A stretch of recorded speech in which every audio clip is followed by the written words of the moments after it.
there are many myths and legends among Native America, among Native Americans and among cultures all over this world. And when people think of a myth, they think of something that isn't true. And so one of the things that I will portray for you today is a story, or perhaps you might call it a legend, of someone that lived thousands of years ago. And so I ask you to ask the question of yourself, who among us were here thousands of years ago? Who among us know what really happened thousands of years ago? Maybe there were gentle giants. Maybe there were little peoples.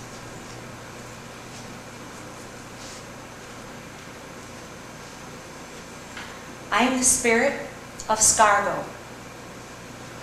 When I was born, my dear mother died, and my father, who was chief of our village in the area of Nauset, considered the Wampanoag Nauset territory, he was bereft.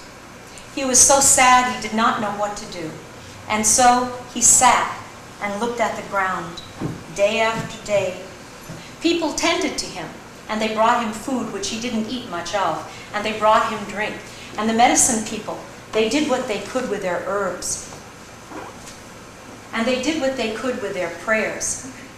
And the elders, they gave advice to everyone so that everyone tried their very best, but nothing helped my father. He was in such mourning. Until one day, my aunt, Nokaswis, she brought me still a little infant and put me right down at his feet. So there was no way he could not look at me. And when he opened his eyes and looked into my eyes as a tiny babe, his heart melted and his sorrow vanished. And so he picked me up, and we were inseparable from that time on. As I grew, the apple of my father's eye, as an expression goes, he was very, very proud of me, and he was happy when I was happy. I became a beloved child of the entire village. And one of the things that I especially loved were the little creatures in the forests, the animals and the birds, and all the little plants too. And so my elder grandmothers taught me, as best they could, and other elders of the tribe, how to take care of these little ones when they were injured or if they were sick, because I considered them, I guess I would say, my pets. And so I learned all about the ways of the plants, and I would gather plants, ones that were needed, in giving thanks and taking only what I needed. And I would help them. And so after a while, there were people who came to me and said, she cured these little animals, perhaps she could help us. And I began, even as though I was a young girl, to help some of the women, perhaps at the time of giving birth, to relate to them some of the herbs that they should take, because my grandmothers had taught me so. Time went along, and as I grew and grew in the hearts of my people, the message went out, because the moccasin telegraph has always been very strong, that if one was to please my father, Chief Sagum, then he would please me.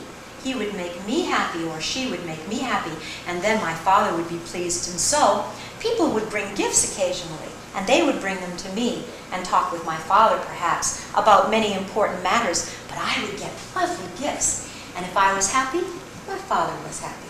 And so one day a runner came from a very long place, way far away. He had an important message from my father, and he had something else, an incredible gift for me. He unwrapped with a cover an enormous pumpkin. I had never seen anything like this. Oh my goodness, it was sort of bubbly because it was dried, a dried pumpkin. Oh, well, wow.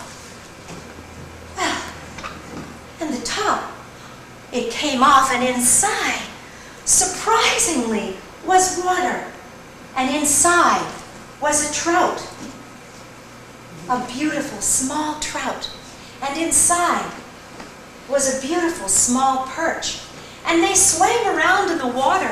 Oh, wow, I had never had such a wonderful gift as this.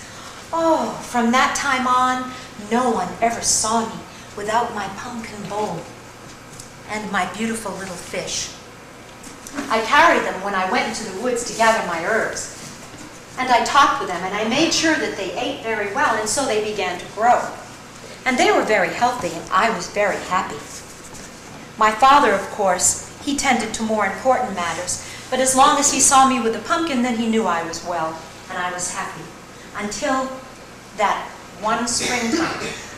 In the springtime, as you know, the gardens are planted, and so after the gardens were planted, all of a sudden there seemed to be a time where there was no moisture coming from the clouds. There was no rain coming. And the ponds began to go down and down and down. And where we went to get our water, the springs were not giving the water as much as they should. And so at this particular time, we began to wonder what was happening. And at the same time, my fish were growing bigger. And so I decided, beside my house, I guess I needed to make a small pond. And so I dug and I dug. And I made quite a good-sized pond for my fish. And I poured the fish out into the pond, and they no longer needed the little pumpkin bowl. I went and collected as much water as I could, time after time, and made sure that the little pond was full. And I watched my fish, but in the meantime the ponds got lower and lower, and the water didn't come from the clouds. And one day I noticed, no matter how much water I seemed to be getting and putting in, it was getting lower and lower, and my fish were beginning to look terrible, and they didn't eat as well, and I didn't know what to do, and I became so sad. I realized, oh no, this drought is continuing, and the gardens are failing, and everyone is looking for water, and my fish, my beautiful beloved fish, will die. Oh, I was young. They were my heart. I knew not what to do, and so, in the way of mourning, I took some clay and I painted my face. And I also took some leaves and I put them in my ears. And I was just so sad because when I went to get more water, there really was none. There was nothing I could do for my fish. And I watched them as they kind of flopped around a little bit and used the last of the water that was there. Oh, I was so sad I didn't know what to do. And so my father saw me, and of course he was concerned. And he said, daughter, what is the trouble? Even though prayers were being made for the water to come, Nebuchadnezzar did not answer us, the water spirit. And so people were very worried, and my father knew that I was worried too, but he didn't understand until I told him about my special pets, my loving fish. Look at them. They are just dying. What will I do? And so I was so upset and so unhappy. My father had called a council, as it was, to discuss the drought and what people were going to do. And so I begged him to please let me speak before the people at council. This was quite an important thing to do. And my father was hesitant at first, but then, because I looked so upset and so unhappy, he allowed me to go and speak at council. And so, very quietly and very sadly, I did speak to everyone. And I asked them, was there anything that they could think of to do to help save my fish? The way that we need to get water, what could we do? There must be something. There must be something. And because all of the villagers loved me so much, they thought and they discussed and they came up with a plan. And so that afternoon, the strongest warrior took his bow and one arrow, and he stood with his back to the north, and he let that arrow go.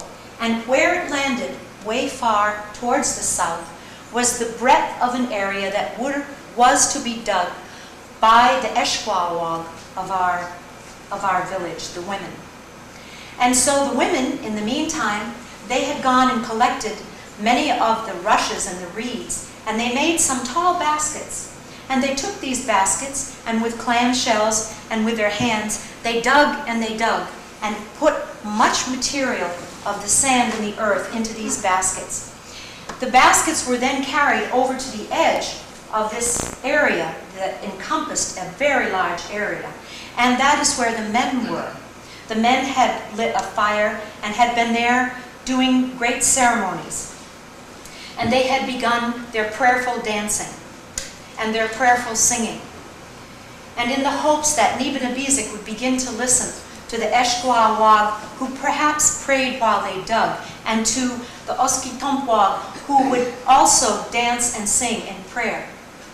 And time went on, and time went on, and I mourned, and the men danced, and they sang, and the women dug, and they dug, until one day, as I looked at my fish suffering and tried to bring the last little bits of water that I could to them, I decided, I have to put you back in here.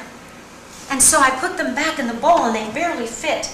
It was a terrible thing, but I carried them, and I watched the women dig, and this one day, I heard the women, and they were crying, and they were moaning to each other, and they looked at me and said, "Scargo, Scargo, please help us. We are so weary day after day digging, and the hole is getting deeper and deeper, and Nibenabizik is not helping us.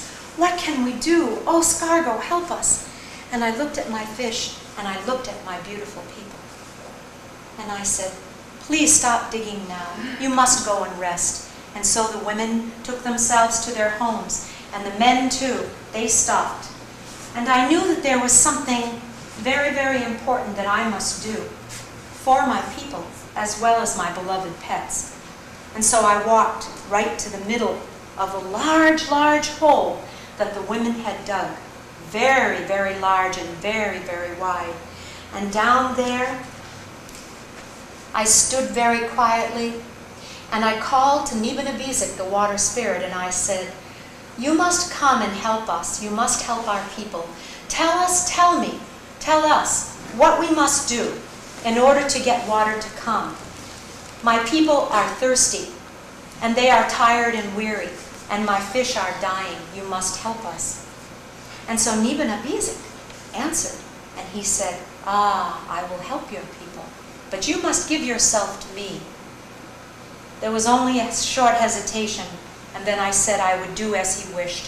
And at that particular moment, all of a sudden the bowl filled with the water, and the water came gushing out all over the place. So I had to put it down, and it enveloped me, and at that moment all the clouds came, and the water was released from these great clouds, and the water down on the ground filled up this enormous, enormous hole, and it came over me and swept me up, even though I called, "Father, Father, help me." No one could hear me because the winds had come too. And the people were really pleased, but they were so tired. They were sleeping. And so the very next morning, my father found my body. And my body had been washed some way up close to the edge of his house. And he was very sad. When the warriors came, they said that my body had been brought on the back of a very large trout and a very large perch, and it had been left there for my father. It is a sad story, but today, if you visit the area of Scargo Lake, you may very, very well hear at the quiet times the moaning of the Eshkwawag, "Scargo, Scargo."